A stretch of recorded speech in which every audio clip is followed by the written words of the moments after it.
Can you hear me okay? Hi, my name is Hanif S. I'm a local writer and book coach. On behalf of the Winter Park Public Library and Writer's Block Bookstore, I'd like to thank you for being here on this special evening. I'd also like to extend a special thank you to Mrs. Lauren Zimmerman, the chairman of the Winter Park Institute and founder of Writer's Block Bookstore. If you'd like to learn more about the Winter Park Institute, visit www.winterparkinstitute.org. Lauren's endless passion for the written word and strong belief in the power of independent bookstores led her to start her own, and those efforts have single-handedly increased independent book sales in Central Florida and across the state. Her bookstore, Writer's Block, is a beloved fixture on Park Avenue and in Winter Garden, but her outreach to publishers and in-demand authors has made Winter Park a literary hub for leading thought pioneers the country over. Let's give Lauren a big round of applause for her remarkable work enriching our community.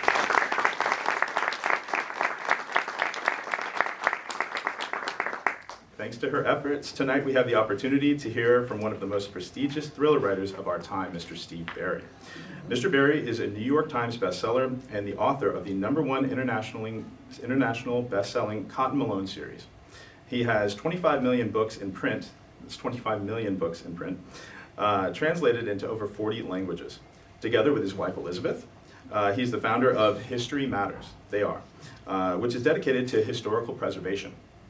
He serves as an emeritus member of the Smithsonian Library's Advisory Board and was a founding member of the International Thriller Writers Organization, having formerly served as its co-president.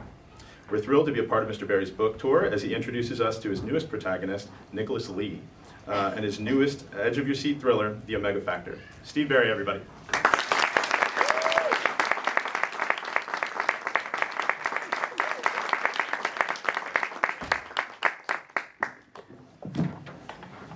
This is really weird for me. A lot of faces out here, and I have to be a little intimidated looking at all of them. But I'm going to tell you a little bit about this book, and then I'd like to take questions. I'm a question person. I'd like you to ask whatever's on your mind, and I'll be glad to answer whatever you have. But I want to tell you a little bit about here. First, I want to know, how many of you read me? Okay, how many of you never read me? You, I'm really interested in. That's the ones I'm really interested in, is the ones that have never read me before. This book is different for me. My character is Cotton Malone, 16 novels with Cotton. And about 2 years ago, I was home one afternoon, and Cotton called from Copenhagen, and he asked me, everybody laughs with it, but he does call in my mind. He actually does call me. And he said, could I possibly have the summer of 22 off? Cassiopeia and I would like to take a trip. We'd like to go off. We just really don't want to have any adventures. Could I please just take a year off? And I said, well, cool, I'm fine with that. Luckily, I had just switched publishers. I was with Macmillan for 7 books, the Random House for 13 before that. And Macmillan, when I left Macmillan and went to Grand Central, they wanted to start with something new. They didn't want Cotton Malone. They wanted a standalone. Now that's good because it's different, fresh. It's bad because I'd already written the next Cotton Malone book. It was finished. I was ready to hand it in. And they said, no, we don't want that. We'll publish that in 23, but not in 22. So I had to conceive a new character and a new world, basically. But it's Cotton's world, but a different aspect of his world. And this guy's been in my head for about 7 or 8 years. This guy works for UNESCO. He goes around the world and he protects cultural treasures. He works for CLIO, which is the Muse of History, Cultural Liaison Investigative Office, and he's the boots on the ground. And he protects cultural treasures around the world. And I had that much of him down, and I knew that I wanted to do something with him. But I didn't know a lot about him personally. Cotton Malone is basically me. So it was easy to just put me in Cotton. Cassiopeia is Elizabeth, is basically. So that was pretty easy to put together. This character is not me or her or anybody. It's completely concocted. And I'm not the strongest with characterization. That's not my strong point. I'm a much better plotter. Characterization is something I have to really, really work on. But luckily, Elizabeth is good with characterization. And we had just moved into the new house, and we'd never had a hot tub before. We actually have a hot tub. We never owned one before, and we loved it. It was like great. So one afternoon we did. We went out there about 6 o'clock for 2 hours. We sat in a hot tub, and Nick Lee was born. We turned the temperature. We turned temperature down. We'd have been pretty toasty after 2 hours, but he was born. And Nick is a little younger than Cotton, but he's older than Luke Daniels. And Luke Daniels is my younger guy in the Cotton series that Elizabeth created and advocated for. So he's there. Nick is in the middle, and he has different motivations than Cotton. He has a family. He has brothers and sisters. I made a mistake with Cotton. I gave him no family. Basically, he has nobody. So he's just pretty much, he has a son, that's it. He didn't have anything else. So I gave him this guy has a family. His motivations are very, very different. His attitude is different. Everything about him is a little different than Cotton. But in some respects, he's very much the same, because that's the trick of writing a standalone. It has to be the same but different. Everything has to be the same but different, which is a tall order. It is a tall order to make happen. So Nick was created. Now, once I got Nick, I had to have something for him to go after, what I call the ooh factor, the thing that from history that we go after. And about 6 years ago, Elizabeth and I were in Ghent, Belgium, and we saw the Ghent altarpiece. Has anybody ever seen it by any chance? A few people have. All right. This is a magnificent thing. If you watch the movie The Monuments Men, that's what they're after. And at the end of the movie, it's displayed when he brings his grandson in to show him. Unfortunately, it's a little bit not right. That is like a mini altarpiece. The real one's like 30 feet long, 10 feet tall, huge. But that's what they were after. Hitler stole it in 1939. It was recovered in 1945. The Ghent altarpiece is the most stolen, violated, and damaged work of art in history. 13 times in the last 500 years, it has been attacked in some way or another. No one quite knows why they go after this. It wasn't the first oil painting, but it was the first to maximize what you can do with oil. Oil gets you the ability to paint small with detail and depth where watercolor does not. And Jan van Eyck, who created the altarpiece, was a miniaturist. He could paint very small. And this thing is loaded with small little things all over it, all through it. It has fascinated historians for a long, long time. And it fascinated me, but I couldn't come up with a story for Cotton with it. So it kind of got filed away. And then when Nick came along, I figured out what to do with it. The problem is I can't add anything to it. I have to work with what's there. I don't like to add anything. I like to keep it as accurate as I can. But I was able to come up with a treasure hunt. I was able to come up with something with everything that was on the altarpiece to make it work. The book takes place in Belgium and then goes down to southern France. And the Pyrenees Mountains are one of our favorite places in the world. And there's a convent down there. It's up in the mountains. It's called St. Martin's. We've been there a couple of times. And it looks like something Hollywood would have built if they built a convent. That's what they would have built. It sits on the side of a cliff. It has a cloister. It has all the things you would just associate with a convent. It's just been there 1,000 years. And so that became the convent in the novel. Not exactly that building, though. So I'm going to tell you something very interesting. When we went to see the altarpiece, we were standing there, and the altarpiece is very large. And in the top left side of the center panel, there's a little gray smudge. That's what it looks like, just a smudge up there. You don't even know what it is. You have to get to ultra high resolution. Now, luckily, there's a website called Closer to Van Eyck where they have filmed the entire altarpiece in ultra high res. It's in the back of the book in the writer's note, and you can zoom in on all of these things and see them in all their detail.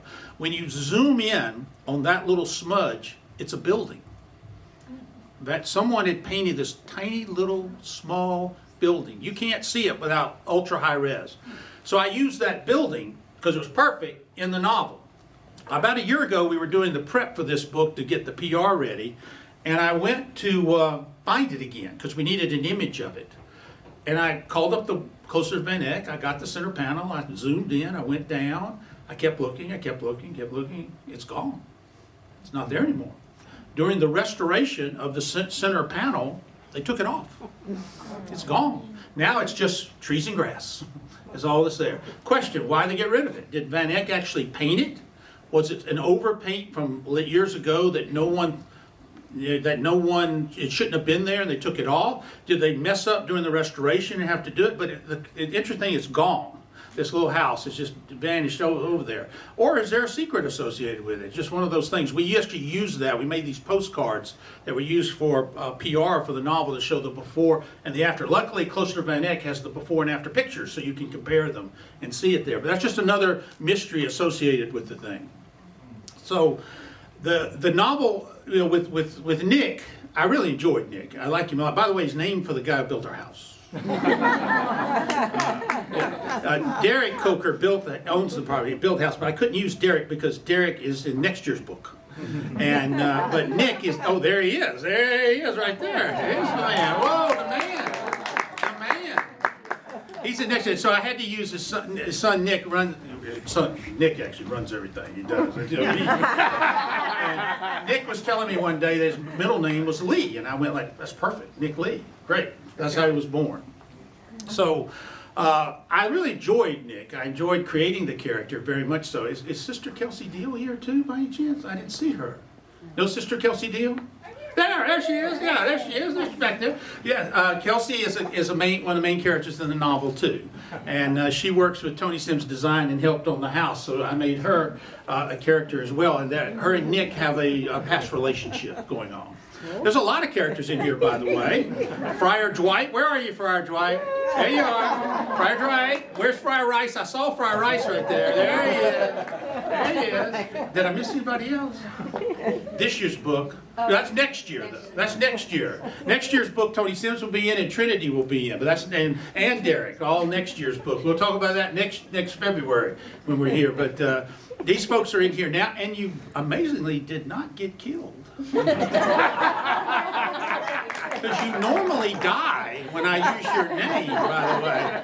It's usually a pretty bad death, too. And I debated killing one or both of you. I felt bad because the Dominicans just they get blamed for everything. You know, they don't bother a soul. And I wrote a little note in the back to them, apologizing to them. But they've been around 2,000 years. I figured they could handle it and take it there. The novel deals with something very interesting from the Catholic Church, something I don't want to tell you about because it's a surprise in the book.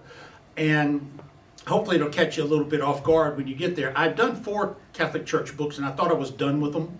But I came across something interesting, something no one has really dealt with much in fiction. It was unique, and I thought I'd like to explore it. So I did take it and run with it. I'm hoping Nick you will like him, and we'll get to bring him back one day. Cotton will return February 21 next year with a book that takes place in southern Germany, in Bavaria, with Ludwig's castles, Herrn Kimsey, Neuschwanstein, Linderhof. It's a novel I've been wanting to do for a long time. It's called The Last Kingdom. It'll come out next year. And then Luke Daniels, the younger guy from the book, is going to have his own book next year in the summer that we're working on now. And he'll have 2 more in the summers after that. So, but I'm not writing those I haven't had some help. I can't write 2 books a year, there's no way. So the great thriller writer Grant Blackwood is helping me with those novels to put them together. So we've got some books coming in the coming years, in the next few years, and I hope by 2025 I could revisit Nick and bring him back again and have some more fun with him. I liked him a lot, and there's a lot more to explore with him. That's really what I came to tell you. I don't like to go on and on and on. I like to take questions. So ask away. You got questions? Heidi? Don't be bashful. Yes, Jason. So does Nick live in Cotton's world?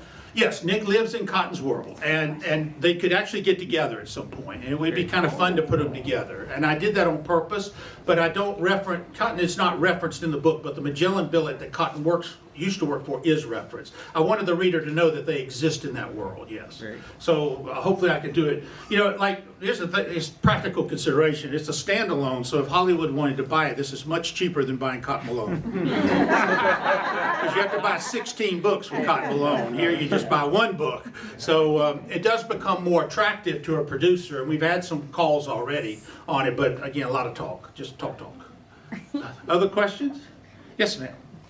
Since you mentioned that you are co-writing, can you expound, how does that work? Are you making up the story, someone helps you, or how does that work out? But for me, I don't play well with others very well, so it's hard for me to let go, you know. I can't, luckily Grant's and we get along very well, and we know each other very well.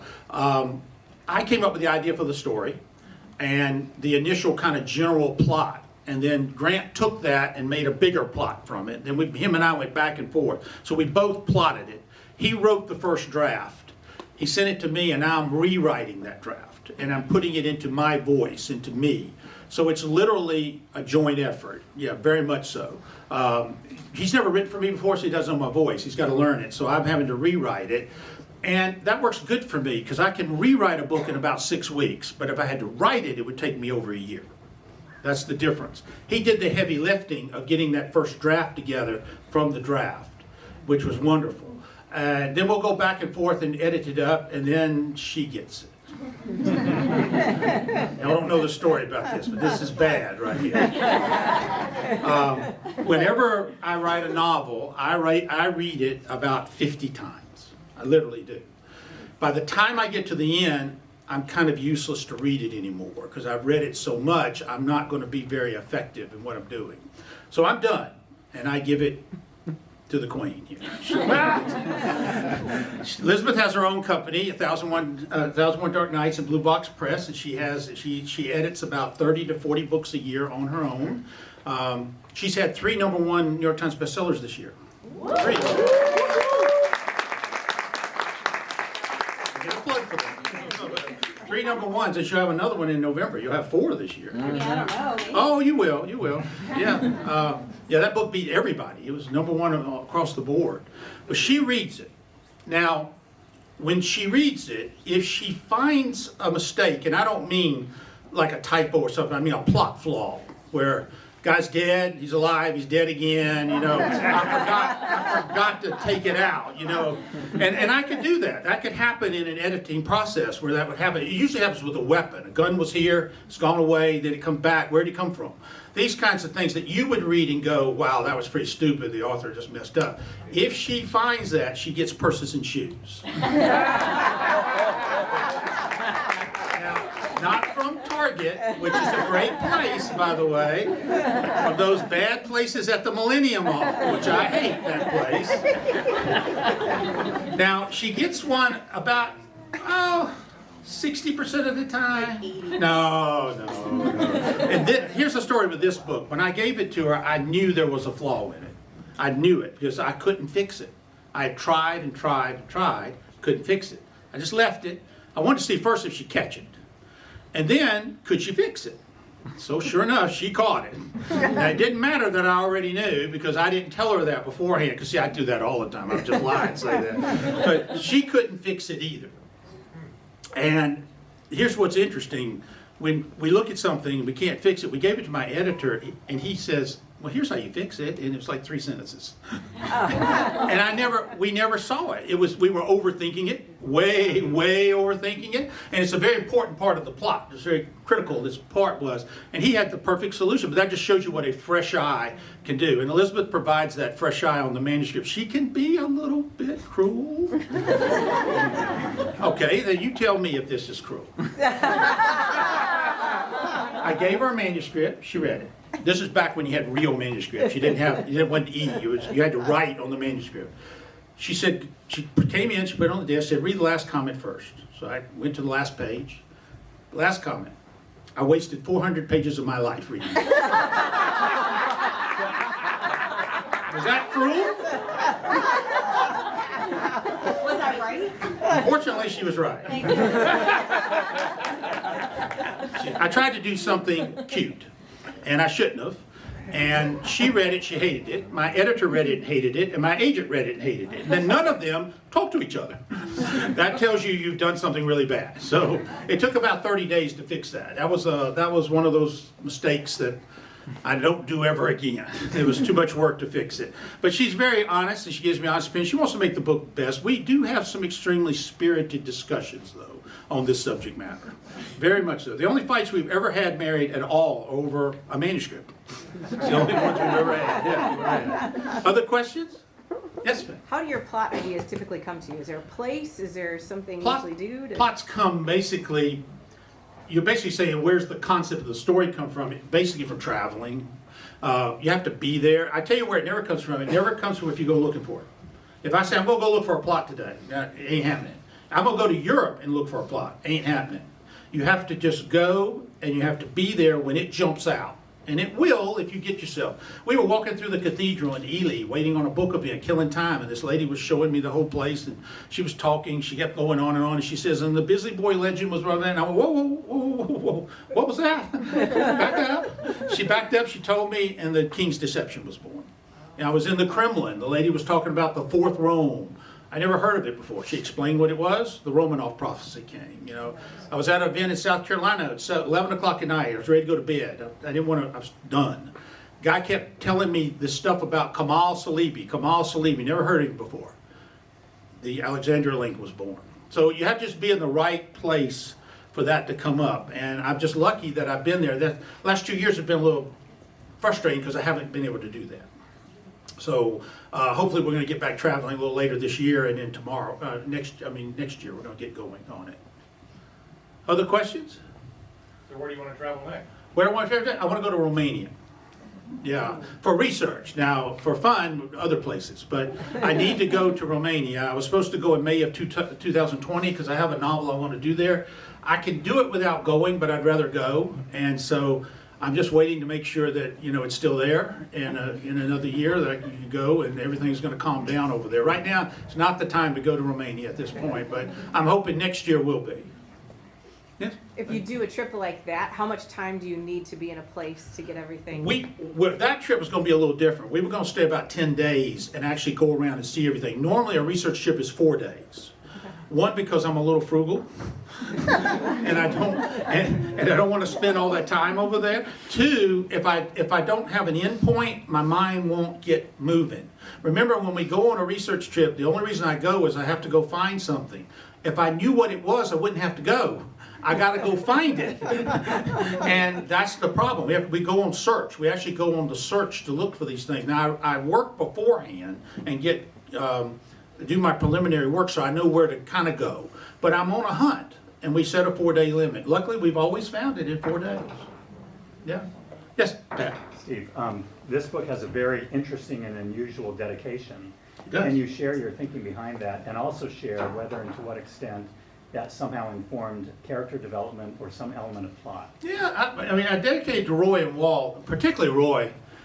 Poor Roy never got, he didn't want the limelight, but he should have gotten some of it. I've always thought it should have been Roy Disney World, is what it should be. He created it. He's the guy that actually created it and put it together, but it wasn't. He was not that way. He was a behind-the-scenes guy. There would have been no Walt without Roy.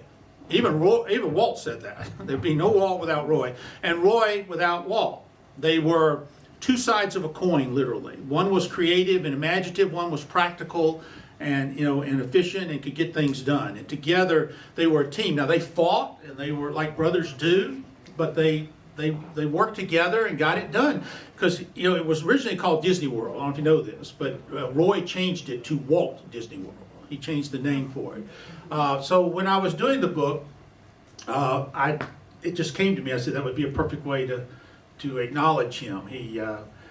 They're a team, and that's what I like. And in some ways, Kelsey and Nick are a team, two sides of a different coin in a team. So I want to give Roy a little bit of a shout out. Other questions? I saw, yes, ma'am? History Matters. Can Yes, you ma'am. tell us a little bit about that? History Matters is a group that, as an organization Elizabeth created in 2009. We go around the country and we do events and raise money for historic preservation. We've done about 80. We've raised about $2.5 million for different projects. We've done buildings, posters, books, cemeteries, Lincoln Log Cabin. the cabin, I mean, you name it, we've done it. There's no money for historic preservation anywhere. We'll go into a community, like for example in Houston, they found this flag, this old flag of the city of Houston. They wanted to redo it, needed $30,000. We came in, we did a luncheon, everybody paid to come to it. We did a writer's workshop where we taught writing for 4 hours, which we've done. We've taught about 3,000 students. Everyone paid to go to that, and all the money went to the project. We don't charge to come, we pay our own way actually to go. And we raised the $30,000 in the afternoon. So it's a way to raise money from an unlikely group of people, writers. And it works. And we've been kind of 2020, 21, and 22. We'll get back next year at it. We look for partners, groups that put together. We don't touch money or anything. We let them do everything. So we need a good partner to put it all together. We just basically tell them to use us in a way to raise money, whatever works. Yes, ma'am? How do you select the event that you are trying to save? Well, we look at them and we try to get the best partner. It's really up to the partner that we have. We want groups and organizations that know how to raise money and know how to make it work, because we've done it with groups that don't, and it doesn't work very well. And we can't, they think we're going to provide that expertise. I'm not. I can, but I'm not going to, because I don't know their community. They do. So we look for a good partner. That partner that day in Houston, they knew exactly what they were doing. They knew how to play the game, and they got their money, and they got it done. So we look for a good historical society or a government organization or a private group, something that will give us a good foundation to work from. And have you done any saving in Florida? We have. We did several libraries we've done in Florida, up in North Florida. We did an event here many years ago for, I want to say, the Science Museum. We did something for them. It was a long time ago. We did something in the infancy when we were first starting History Matters. Mainly in Florida, it's been libraries. We've done, and we did literacy. We consider literacy part of History Matters, and we did several events for literacy. Yes, ma'am? So we run a dating app for books here in Winter Park. Dating app for where books. Instead of meeting people, you meet books, and every Oh, book. That's pretty cool. And so, of course, we put the Omega Factor on the app. Oh, absolutely. Of course. And your book has a dating profile. And some of the questions that your book has answered are, who should swipe right on me? What are my most attractive traits? But I wanted to ask you, the author, what do you think are the most attractive traits of the Omega Factor?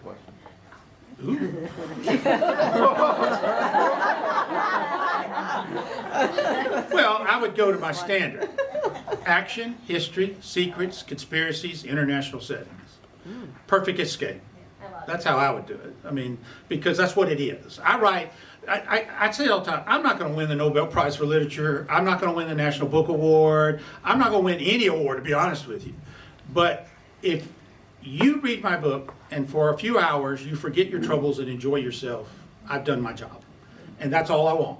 That's it. That's all I want. I'm a commercial fiction writer. I know my limits. So that's what I would say. It's a great escape. And you learn stuff too. And you might learn something along the way. You just might. But it's really there to entertain, but you might learn something along the way too. An entertaining date. I like it. There you go. In the back. Yes, Sam? So if you find yourself getting stuck in a plot or a story, what do you do to hit the refresh button and clear out the cobwebs and keep on moving? I go downstairs and aggravate her. That's exactly what I do. You get stuck all the time. I get stuck many times during the day. She knows that now, so I can't really do it because she just says, "Get out of here. I know you're stuck." You know, I can't do it. But a lot of times I'll go over and hit some golf balls, or I'll do I get something to clean your head out. Just get away from it for a few minutes. Writer's block is not that. You get stuck all the time. That's a normal occurrence. And writer's block is much more serious. Every writer that I know has a little voice in their head that tells them to write. It doesn't say write a bestseller, sell a bunch of books. It just says, I need you to sit down and I need you to write. If you will, I'll hush. If you don't, I'm going to nag you to death. When that voice goes quiet and stops, that's writer's block. And that means you're done. And I know writers that's happened to, where the voice has quit talking to them and they're done there. A lot of you may not know my particular story because it's relevant to that. I didn't write my first word I was 35. All during the 80s, the little voice drove me crazy and I ignored it. Finally, in summer of 1990, I sat down and wrote a novel. Took me a year, wrote it. When I was done, it was that tall, which will tell you how bad it was. It wasn't supposed to be that tall. It was supposed to be about this tall. It was 170,000 words. It was horrible. It's incoherent. It's the worst thing you'd ever read in your life. But it's also the only manuscript I kept. I still have it. It sits in my office. I still have it. Because I started it and I finished it. 90% of all writers do not finish what they start. We've learned that from teaching them. But from the time I wrote my first word to the time I sold my first word was 12 years. I wrote 8 manuscripts during that time. 5 went to New York publishing houses. They were rejected 85 times. I made it the 86th time, 12 years after. I may not know anything about writing, but I'm a world-class expert on rejection. I understand that perfectly. Know everything about rejection very well. In the end, it worked out. It was a happy ending, but it was miserable during the experience. What kept you motivated to keep The little going? voice. It's all the little voice. And I'm not a Superman. I quit about 3 times during that, each time. And after a few days, the little voice would say, the pity party's over now, let's get back to work, let's go. And my problem was timing. See, I write what used to be called a spy thriller. And in 1990, the Cold War ended, the Berlin Wall fell, the Soviet Union collapsed, and the spy novel died. It died. If you were Ludlum, Cussler, Le Carré, you're fine. If you're not, you're dead. By the mid-90s, it was gone. By 2000, it was buried, cold in the grave. Then in the spring of 2002, Random House bought a book from an unknown writer, basically a failed writer. His first 3 books did nothing. But the 4th one was different. It was a little fresh. It wasn't a spy thriller. It was action, history, secrets, conspiracies. And it was called The Da Vinci Code. Now, nobody knew at that point that they had one of the largest selling fiction books of all time. They just knew they had something fresh. And guess what I was writing? So on the 86th time, Mark Tavani at Random House, I was in the right place at the right time with the right story, what he was looking for. The amazing thing is Mark was 24 years old, just graduated college. I was his what they call firstborn. Every editor has a firstborn. The first one they go out, find on their own, and buy. So my entire life was determined by a guy that just graduated college. He hit all. But now he's vice president and executive editor at Putnam. So he's one of the top thriller writers in the country. And at that time, he was learning and I was learning. We kind of learned together over the next 13 books. But it was an interesting experience there before the E-Revolution that changed everything. Yes, sir? I'm not gonna ask you which is your favorite book, but which is the best story, your favorite story of your own that you like to tell? Which one? Well, see, Goes along with what's the favorite book, but what's the one that you enjoy the most writing? See, I love all my children. I do. They're all very special to me. Well, I do. I actually do. But if you made me choose, I would choose. And for a reason that you'll understand. I would choose the Romanov prophecy. And this is why. I got the idea in the Kremlin, walking through, got the whole plot, just came to me. Everything Miles Lord does in Russia, I did while I was there. I came back home and wrote the book in about 4 months. I'd never happened before since. I've never had that happen before. I said, well, this is a piece of cake, man. You can do this. That's be great. It takes me 18 months to write a novel, and I did it in 4 months. So there's something about that book that just flowed nicely. And recently it was optioned by the actor Brooks Darnell from The Young and the Restless, and he wants to be Miles Lord really bad. The problem is you can't go to Russia right now, and you gotta film it in Russia. Unfortunately, is the problem. But that book always had a special place for me because of the creativeness. Came out, just flowed so quickly. I don't want to say easy because there's nothing easy about it. Yeah. When did you discover an interest in history, and how has that evolved? Well, it was when I was a kid. My father was a traveling salesman. He'd leave on Monday, he'd come back on Friday, every week. He'd gone.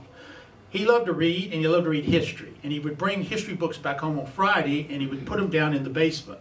My mother hated that, because we had like 8,000, and I can understand it. There's like 8,000 books down there. And he had them on these metal shelves, and they were all history. And I would go down to the basement, and that's what I would read. It was just there. And that's how I got to like it, just reading what was there. And so it stuck with me from that point on, history. Then when I started to write, I gravitated to it. I tell writers all the time when I teach them, writing what you know is terrible advice. Don't ever write what you know. Write what you love. If what you know and what you love are the same thing, that's great. But if not, pick what you love. And I always loved action, history, secrets, conspiracies. And the first book I wrote was a legal thriller, because I wrote what I knew. And I learned very quickly that is not good. I did not want to write about it. I was a lawyer for 30 years. I tried all those cases. I did all that stuff. I didn't want to write about it. So history, I just picked it up as a kid, and then I just kept it stuck with me. Yes, Cindy. You say that the trick is to find the same but different. Yes. How did that voice in your head change through from your first novel to this novel, or has it changed? It hasn't changed. It's exactly the same voice, because the voice only says to write. It doesn't quantitate success. It doesn't quantitate anything. It just wants you to write. So it's a very simple way to satisfy the voice. So it hasn't changed at all, and it still sticks with me. I haven't written in 2 weeks, but it knew I was working. And I said, "Look, I got to go out and promote the book now. You got to give me 2 weeks off here to do it." But when we got back home the other day, it said, "Okay, that's it, back to work." And so I did. I get back to work. The little voice keeps it going. And every writer I know, I just read James Patterson's autobiography, and he talks about it. He says he's got a little voice right in his head. He talks about the same exact thing. Every writer I've met has that little voice. So that's what keeps me going. Yes, ma'am? Do you have like a quota that you want to meet every day? Do you write every day? How does that work? Well, I write 5 days a week, whether I like it or not. There's a job. If I want to work on Saturday and Sunday, fine. If I don't, the voice is okay with that. They're cool with that. But Monday through Friday, and I try to do 1,000 words. Doesn't sound like a lot, but you got to make them all up, and every word you made up has to go with every word you made up yesterday, and the day before, and the day before that. It's just not random thoughts coming out. So 1,000 words takes about 4 or 5 hours. Some days are better. You can do 1,200 maybe, or some days only 700. But you try to do that 1,000 words. If I can stick to that, I'm done writing in a year. Yeah, so it's a job. The publishers have this stupid rule. They won't change it. We've fought and fought and fought. But they will not give you a check unless you give them a book. And we have tried to change that rule because they call it in advance, remember? It ain't. It's payment for services rendered is what they should call it. Yes, ma'am? The year that it takes you to write the book, does that include all of the research you have to do? Well, no, 6 months more on the 18 months total. While I'm writing the book before, like right now, I'm working on the 2024 novel, I'm actually researching and outlining the 2025 novel, because I'm in that last 6 months now. And so I do that double duty, so that when I finish this book, I'm ready to go. Then when I start here, I'm a little ahead of myself, and then I can keep going the next 12 months to catch it up, so I can stay in that schedule. It'd be lovely if I could do the book every 2 years, but the readers will forget about me and go read somebody else, and I can't do that. You got to keep book a year. Yes, ma'am. And then do you storyboard each of your chapters and go one to the end? That'd be great if I could. I don't start. No, what I do is I do a little rough outline ahead of myself. I used to, in the beginning, I would outline the book all the way through. There's no time. I can do it now that way. I've done it enough, but it involves a lot of rewriting because you think of things later.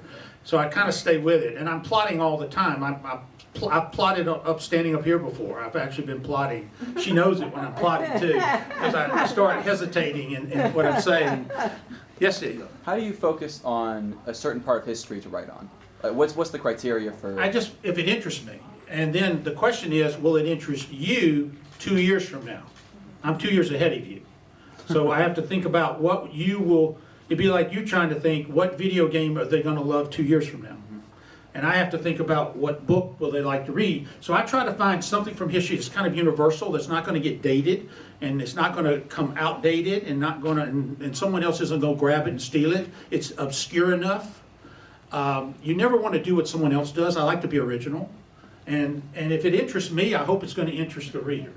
And then follow-up question. So you said that you overheard like one of your plots from just local rumors and just names being dropped. How much do you actually just overhear rumors, and how much does that inspire your plots? Quite a bit, actually. I listen a lot to what people have to say, and sometimes they say things that point me where I need to go in directions on there. Yeah, you pay attention. A writer's job is to pay attention. And remember that. You should pay attention. Eli's studying to write video games, so he's at Full Sail. He'll be, I didn't know this, but before they create a video game, someone has to write it. Someone has to write the whole story. Why do they go in this room? Why do they go here? Why do they go there? Where do they do? Someone has to put that whole thing together like a novel, and that's what he wants to do. So, yeah. These are our kids. Oh, I know. Eli's here. Never tell the people. Oh, Eli's ours. He's ours. And Elizabeth's ours there, too. And Maddie's kind of our part-time child. Elizabeth is sort of part-time yours sometimes. So yes, Steve, you mentioned movie rights. If one of your novels were to be transferred to the screen, do you have particular actors or actresses in mind I for really- Cotton and Cassiopeia, or who in your view would be best cast in those roles? I don't know anything about it, so I don't think I would ever get involved in that. I mean, I'm sure they're going to ask, and there have been several actors who have been wanting to play Cotton. I tell this all the time, Cotton's been optioned like 10 times, but nothing ever happens. They just write you a check, the option goes, it runs up, and they just talk. It's just talk, lots and lots of talk. I call it the malady of sudden ideas. And this is an actual, happens all the time. We got an email from a Hollywood actor, very famous Hollywood actor, that I didn't know who he was, but she did. And he wanted to be Cotton Malone. He said, I've read the books, I want to be Cotton, I'm ready to fly to Florida, I want to see you, I want to sit down, I want to do it, I want to make this happen. I swear to God, 5 minutes after I got it, I sent a reply back and said, no problem, call Simon Lipscar, my agent, they'll work that out, we'll do whatever you want to do, we're here to do it. Never heard from him again. Never heard from him again. That's happened more than once. That they call. What happens is, in the time it took him to write the email, send it to me, read my reply, he'd already done like 3 more ideas. He'd already forgotten what he had sent to me and moved on. And you follow up a week later and say, you sent this email, do you want, they never answer you. They never hear from it. It happens over and over and over and over again. I don't get excited about it anymore. She gets more excited than I do. No, it's not. But Yeah. I don't know if you know this, but when the Hollywood comes, they don't care about your book. They don't care about your character. They don't care about you. There's only one thing they care about. You know what it is? Can I make money? Close, sales. How many books have you sold? First question out of their mouth. How many books have you sold? You know why? They want your audience. That's what they're buying. Because they don't want to have to market to that. They want a large enough audience. My audience is pretty good, but it really needs to be about another level up to be attracted to them. Go ahead. Yes. So Steve, my wife's a writer, and how much of your story do you share with your spouse, and how do you handle criticism back? I don't share, I really don't. I don't tell her anything about a novel. Now, this novel is a tiny bit unique because she participated in creating Nick. Normally, she knows nothing about a book.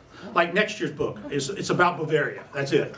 And the reason why I do that is because if I start telling her things, she's not going to be any good to me.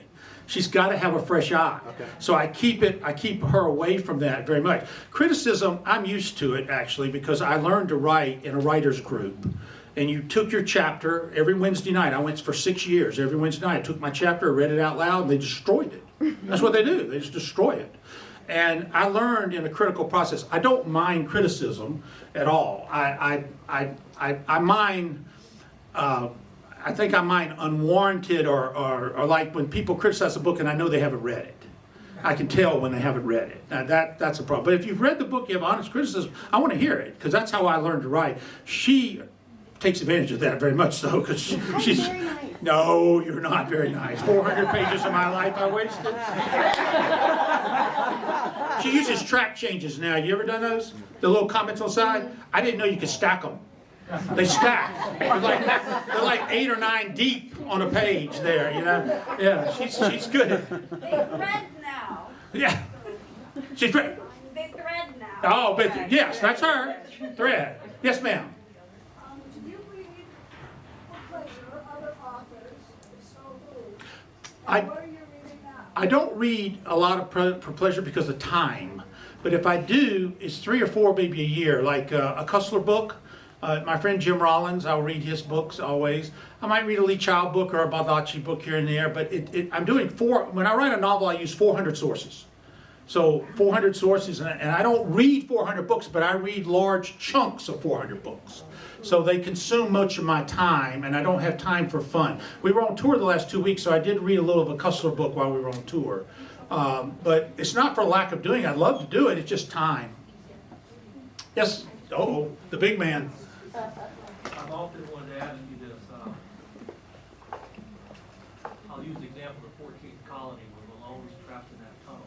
You're great at detailing scene there to be like you're there.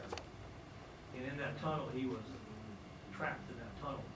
Are you as claustrophobic as you made him out? Absolutely. Absolutely. Your character traits make your way. Let me tell you the story. Here's the story. We were in Paris, Paris Vendetta. Got to do some research. Went to the Eiffel Tower. Had to go to the top because I had to do some work up there. Brought her on, and we went in. We got on the elevator. And there's a glass elevator. We go up and we learned something we never knew about Elizabeth. Actually, she didn't even know. None of us knew. Her eyes are getting bigger and bigger and bigger and bigger. And I'm looking at her like, what's going on with you? And she realized suddenly she's afraid of heights. So we get to the top and Elizabeth is not upset. She's panicky. She's in a panic mode now. And, you know, she breathed in. Yeah, it wasn't moving, but she was just panicked. So I look at her and I say, honey, it's great, but you're going to have to just suck it up because I got to figure out how to kill somebody up here, and you guys want to do it.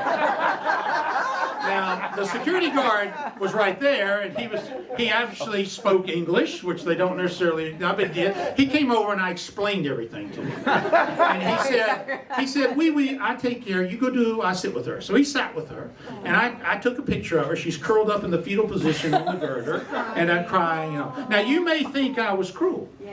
No. Let me tell you the rest of the story that will answer what you said. The year earlier, we were in the Ukraine, and we were in these underground caverns that the resistance fighters used to fight the Nazis in World War II. 100 feet down, it's about this wide, about this tall, no ventilation, little bulbs everywhere. We get down there and we learn something about me. I don't like it. I don't like it at all. What did she tell me a year earlier? Suck it up, you big baby, because we're down here. So I had to stay in that coffin for an hour and a half to go through it. And so I did. I paid her back at the top, but we learned a lesson. I never knew I was that claustrophobic until I got there. I don't know if you've ever been totally enclosed. It's a different feeling. It's not like this, like in the salt mines in Poland, it's like this. This is not a problem, and there's ventilation. There was nothing down there. And this little lady was taking us around, and she would say, mind your head, mind your head, mind your head. And I'm looking at her like, ma'am, what happens if the power goes off? You don't even have a flashlight. You know, she said, never happens, never happens. I go, I'm in the Ukraine, okay, you know, and I'm down there, and you're encased in earth. And I never realized that that's horrible. So when Cotton gets there, I was able to recreate that because I know what I felt. So I had to stay back, get some distance, and I made it out. I swore to God I'd never do that again. Never go down there again. And so I go high and she goes underground if we have to. Yes, Eli. What's your biggest weakness as a writer and how you make up for it? Ooh, confession time here. Characterization is my weakness. There's no question about it. I have to work very hard on characterization of a novel, and I have to work at it. I have to apply myself and work hard to get a character three-dimensional that you can relate to. It's hard for me, and I don't know why, but I've gotten better at it over the years, but it's still very hard for me. So you have to, as a writer, you have to recognize what you're weak at and what you're good at, and play to your strengths and fix your weaknesses. Because you're not going to do it all right. You just do the best you can. Does that help you then when you pick people that you know and you put them in the book? Does that help your characterization? Like I say all the time, it doesn't look like you, talk like you, or act like you. It's just your name. There are two exceptions to that. One sitting back there. Yeah, Derek pretty much is the character he'll see next year. It's him, as far as the way he is. He commands a room. He walks in a room, he's in command of the situation. And his character in the book's that way. And Danny Daniels, my president's that way. Y'all are very much a lot alike, the two of you. And Danny would come into a room and he just takes over. So he was a perfect president. But no, usually it's just like poor old Friar Dwight. It's not him. It's not him at all. It's not him. But Paul is a fire hydrant. Yeah. And I try to, I tell them all the time, it's how many times your name appears in the book. That's the cool part. How many times? As I told you, Rob here is the bad guy in 2024. So his name appears a lot in the book in 2024. Yeah. So it's how many times your name appears. So if they ever make a movie, you're in. You're in. You're in. Yes, ma'am. Do you ever sell naming rights as a fundraiser? I did that for a long time. I won't say I will never do it again, but I quit doing it. There are problems with it. Because some people think the character is actually them. And it's not. And one writer got sued.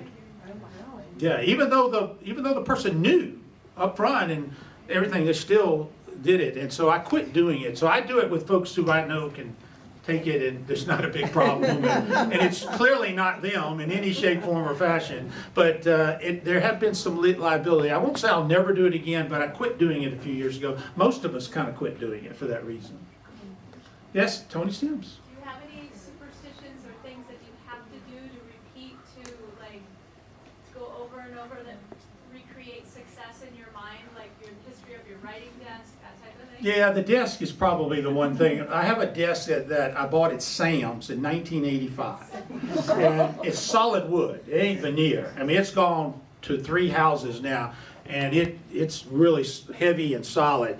And it was in my law office, and I've written every word at that desk in credenza, every word. And when we moved here, I was going to throw it away. And she wouldn't let me. She would not let me do it. And it doesn't match a thing. It looks funny in the room because it's not the same color and everything like that. But I have to admit, I kind of like it there. It makes me feel, it's been there. It's like an old friend there, right there all the time. I'm not really superstitious like that. I can pretty much adapt and move around. I don't have those kinds of things. I do only write, though, in my office. I can't write on the road. It's just something I can't do, but I can write in the office. But I don't have a lot of superstitions like that, other than probably the desk. That would be the only one, wouldn't it? Huh? All right. Yes, ma'am? As someone who hasn't read your work yet, where would you tell me to start? Well, I would go to the website and look at the books, because each one is different history. Find a part of history that you like, because it's a wide range from all over. So I would just go and look at each one of the books. You do not have to read the Cotton Malone books in order. You can jump around all you want. I learned that from Cussler. You don't have to read them in order.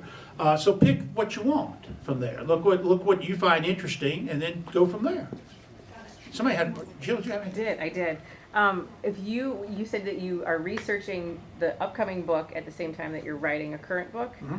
Do you ever have a hard time keeping that information separate? No, I'm pretty good about that. I can compartmentalize well. I can pretty much keep it going, and it's a diversion for me too, because I get kind of bored with this a little bit after a year, so I have something new. So I'm pretty good at keeping them separated. That's something I learned from the nuns. The nuns taught me that organization in Catholic school. Yeah, they, God bless their little souls.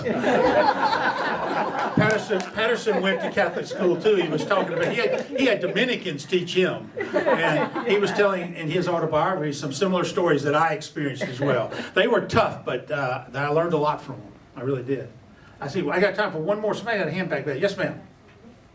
Of all the places you've gone to for research, what has been your favorite place? I wouldn't say research. If you just want to say favorite place, we love New Zealand. That's a beautiful place. I'd love to do a story there. Problem is that culture had no written language, no books, no metal, no treasures. All the things I use, they don't have. I got to figure out what the story would be. New Zealand is just magnificent. I really enjoyed Russia. I loved Russia. It was a very interesting place. And Central Europe was a place. Romania is a place I really much want to go, but Central Europe, when we went to Czech Republic, those places, kind of these little new unexplored places that you can go and love. We particularly love Copenhagen, which is why Cotton lives there. So I really don't discriminate. I like them all, really. I want to go to Africa, Central Africa. I haven't done that. I want to go back to, I want to do South America, and I want to do some more with the South Pacific and Southeast Asia. Those are areas I haven't been to a lot, and I like to take the characters to. Tell me my time is up. This has been great. Y'all made me nervous, but I got through it. Thank you for coming.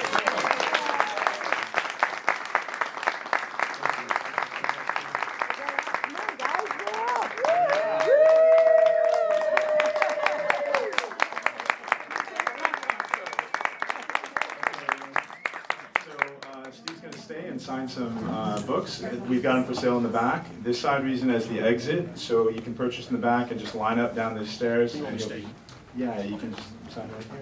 That's fine. Yeah, great. All right, thanks so much. All right.